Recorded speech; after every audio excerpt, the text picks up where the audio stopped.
स्वागत है मित्रों। तो आज के स्टोरी के स्टार्टिंग में ये दिखाया जा रहा है कि मीन एक प्यारा सा वुडन रिंग तैयार कर रहा है और उसी वक्त क्यू यॉन के साथ मीन की शॉप में आता है यॉन को मीन से मिलाने के लिए। खैर तब क्यू मीन को देखकर उसे हिचकिचाते हुए कहने लगता है कि मैं आज मेरा एक दोस्त को लेके आया हूँ, उसे तुम्हारी शॉप से कुछ खरीदना है।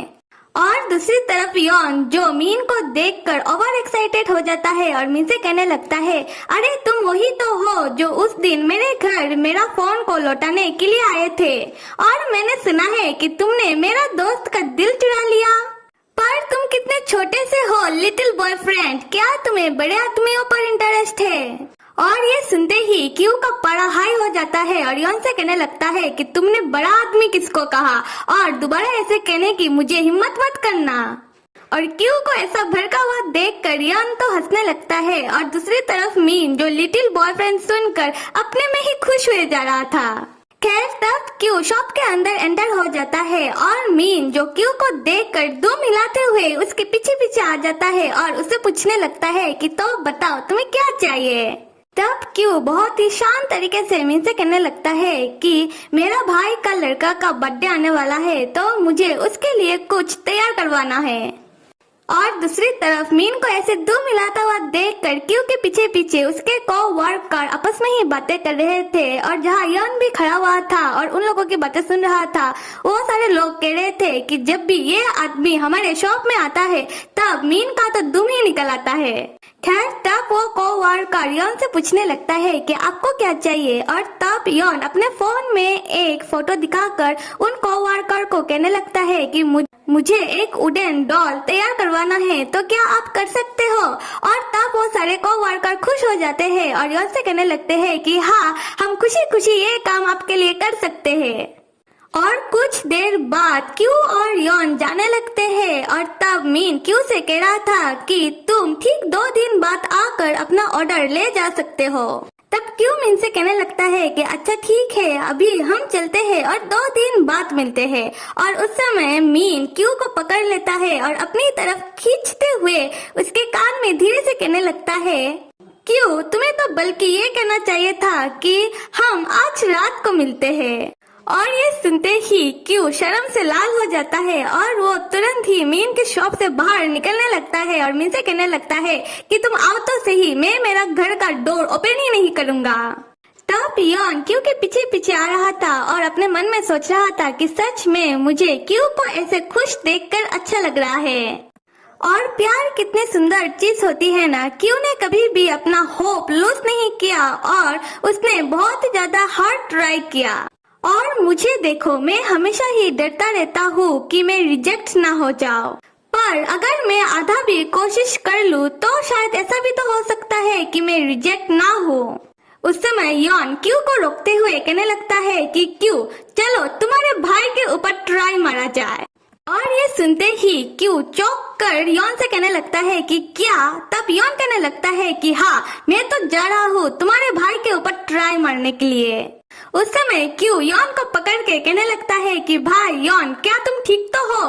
क्या तुम बीमार हो गए हो या फिर तुम कहीं जोक बोक तो नहीं मार रहे? क्या मैं तुम्हें उठाकर घर लेके चलूं या फिर चलो हॉस्पिटल चलते हैं? और ये सीन सच में बहुत फनी है।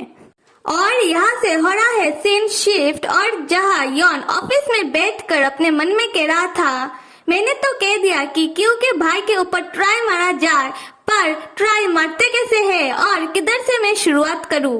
क्या मैं मिस्टर उई के पास जाकर घुटनों में बैठकर उन्हें प्रपोज कर दूं? अगर मैंने ऐसा किया, वो भी सबके सामने, तो मिस्टर उई मुझे ऑफिस में से लात मारकर बाहर निकाल देंगे। तो फिर क्या किया जाए?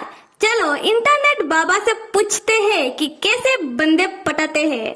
फिर यॉन इंटरनेट में सर्च करने लगता है कि कैसे बंदे पटाया जाए और थोड़ी देर सर्च करने के बाद उसे कुछ ट्रिक मिलता है और जिसको देखने के बाद यॉन अजीब ढंग से स्माइल करने लगता है।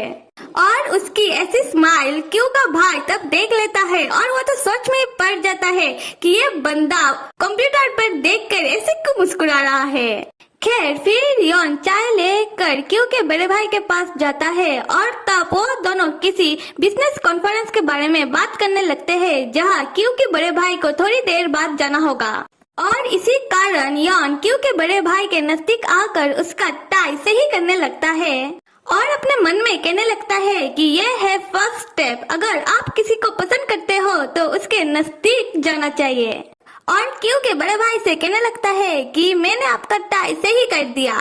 तब क्यू का बड़ा भाई यॉन को देखते हुए कहने लगता है कि यॉन क्या तुम ठीक हो? और यॉन कहने लगता है कि हाँ मैं ठीक हूँ, ऐसा क्यों? तब क्यू का बड़ा भाई यॉन से कहने लगता है कि यॉन क्योंकि तुम्हारे नाक से तो खून निकल रहा है। और ये सुनते ही यॉन अपना नाक पकड़कर क्यू के बड़े भाई के वहाँ से भागने लगता है और अपने मन में कहने लगता है कि अरे मैं तो मर जाऊंगा, मैंने तो स्टेप को ज्यादा ही फॉलो कर लिया और उनकी कुछ ज्यादा ही नजदीक चला गया। फिर दिखाया जाता है कॉन्फ्रेंस का सीन जहाँ यॉन अपने मन में सोच रहा था कि कोई बात नहीं, फर्स्ट स्टेप वर्क नहीं किया तो क्या हुआ, सेकंड स्टेप जरूर वर्क करेगा। और सेकंड स्टेप में हमें हमारे प्यार को ये एहसास करवाना चाहिए कि वो हमारे लिए कितना ज्यादा इम्पोर्टेंट है। तब यॉन क्यू के बड़े भाई के पास आकर उन्हें धीरे से कहने लगता है कि सर आप बहुत ही ज्यादा हैंडसम हो, स्पेशली जब आप कॉन्फ्रेंस में स्पीच दे रहे थे। और तब क्यू का भाई यॉन को घूरने लग जाता है। तब क्यू का बड़ा भाई यॉन का फीवर चेक करने लगता है और यॉन से कहने लगता है कि यॉन तुम्हें तो फीवर नहीं है, फिर भी मुझे ऐसा लग रहा है कि तुम बीमार हो और तुम बीमार होने के बावजूद भी काम कर रहे हो। मैं जरूर ऑफिस में उन लोगों से बात करूंगा कि तुम्हारा सैलरी को इंक्रीज किया जाए। यॉन तुम फिक्र मत करो, मुझसे जितना हो सके मैं उतना करूंगा जिससे तुम्हारा सैलरी इंक्रीज हो सके। लो कर लो बात। यहाँ पर क्यू के बड़े भाई को यह लग रहा है कि यॉन उसका तारीफ इसलिए कर रहा है क्योंकि उसे अपना सैलरी को इंक्रीज करवाना है। और उस समय यॉन तो रोना ही शुरू कर देता है और अपने मन में कहने लगता है कि क्या मैंने जैसा सोचा था ये तो बिल्कुल भी ऐसा नहीं हो रहा। खैर तब यॉन क्यू के बड़े भाई के पीछे पीछे जाने लगता है और उनसे कहने लगता है कि मिस्टर वी मैं ठीक हूँ और मुझे जितना सैलरी मिलता है मैं उसमें ठीक हूँ, पर फिर भी अगर आप मेरा सैलरी को इंक्रीज करना चाहते हो तो आप कर सकते हो। और अगले ही पल यॉन अपना सर पकड़ के सोचने लगता है कि मेरे साथ ही ऐसा क्यों हो रहा है, मेरा प्यार मेरे लिए कुछ फील क्यों नहीं कर पा रहा। खैर कोई बात नहीं, मैं नेक्स्ट स्टेप ट्राई करता हूँ जहाँ हमें हमारा प्यार के साथ अच्छी अच्छी मेमोरी तैयार करना है। उस समय यॉन करता यह है कि बारिश हो रहा था और वो एक छतरी ले जाकर क्यू के बड़े भाई के ऊपर टंग देता है और वो दोनों किसी फिल्मी हीरो हीरोइन की तरह एक ही छतरी के नीचे आ जाते हैं। और सडनली यॉन को याद आता है कि इसमें अच्छी मेमोरी क्या हुई। प्रोफेशनली देखा जाए तो मैं मिस्टर वी का सेक्रेटरी हूँ और ऐसा काम तो मैं अक्सर ही उनके लिए करता रहता हूँ। खैर कोई बात नहीं, चलो नेक्स्ट स्टेप ट्राई किया जाए जहाँ हमें हमारा प्यार को ये एहसास दिलाना है कि वो हमारे लिए प्रोटेक्टिव है। और इसके लिए यॉन करता यह है कि जब वो दोनों सीढ़ियों से जा रहे थे तब यॉन अपने पैरों पर झूठ मूठ का मोच लगा लेता है और क्यू के बड़े भाई को देखकर पप्पी सा फेस बनाकर कहने लगता है कि मुझे दर्द हो रहा है। तब क्यू का बड़ा भाई यॉन को नोटिस तो करता है पर वो खुद कुछ नहीं करता बल्कि अपने बॉडीगार्ड को बुला लेता है जो आकर यॉन को अपनी गोदी में उठाकर सीढ़ियों से ऊपर ले जाने लगता है।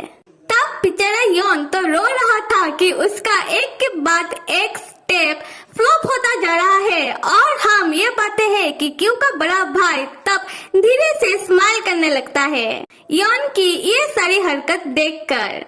और हाँ, क्यू के भाई का ये छुपा हुआ स्माइल देखकर ये तो कहा जा सकता है कि यॉन जो भी कोशिश कर रहा है वो इतना भी फ्लॉप नहीं हो रहा। खैर आते हैं स्टोरी में जहाँ यॉन बाथरूम पर बैठकर इंटरनेट बाबा से पूछ रहा था कि आपने जो भी स्टेप मुझे बताया है, जो भी ट्रिक आपने बताया है वो सारी चीजें वर्क क्यों नहीं कर रही है, क्या इससे भी कुछ बेटर है जो किया जा सकता है।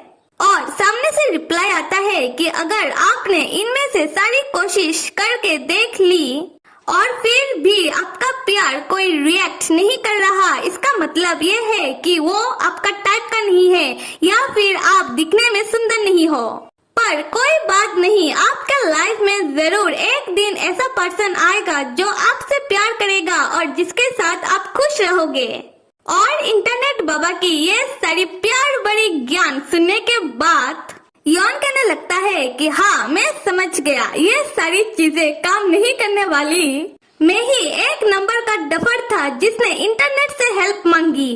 फिर यॉन मिरर पर देखकर फिर से सोच रहा था, क्या मैं ये सारी कोशिश करना छोड़ दूं? क्या ये ठीक रहेगा? नहीं, एक और बार ट्राई करके देख ही लेता हूँ, पर अभी नहीं, बाद में।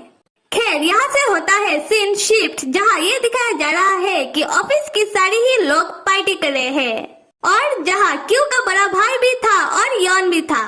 और यॉन सबके साथ मिलकर बहुत ज्यादा ड्रिंक कर लेता है और तब क्यू का बड़ा भाई यॉन को देखते हुए अपने मन में सोच रहा था कि ये इतना ज्यादा एबनॉर्मल बिहेव क्यों कर रहा है आज। और अगले ही पल हम ये पाते हैं कि वो सारे लोग पार्टी खत्म करके बाहर आ चुके हैं, जहाँ यॉन और यॉन के साथ एक दूसरा को वर्कर यॉन को पकड़कर और वो दोनों बहुत ज्यादा ड्रंक होकर यॉन से कह रहा था, यॉन तुम बहुत ही ज्यादा मजेदार पर्सन हो और एक दिन सिर्फ हम दोनों आएंगे ड्रिंक करने के लिए। और जो वो बंदा यॉन को पकड़कर बातें कर रहा था, क्यू का बड़ा भाई भी ये नोटिस कर रहा था और उसे ज्यादा अच्छा नहीं लग रहा था ये सब। और उस समय क्यू के बड़े भाई को अचानक से क्या होता है, वो यॉन को टाइटली पकड़कर अपने तरफ खींच ले आता है और उस दूसरे बंदे से कहने लगता है, आपका कार उधर खड़ा है तो आप सेफली जाओ। सो मेरे प्यारे मित्रों, आप सब लाइक, सब्सक्राइब और कमेंट करना तो बिल्कुल भी मत भूलिएगा। Till then stay with me and see you.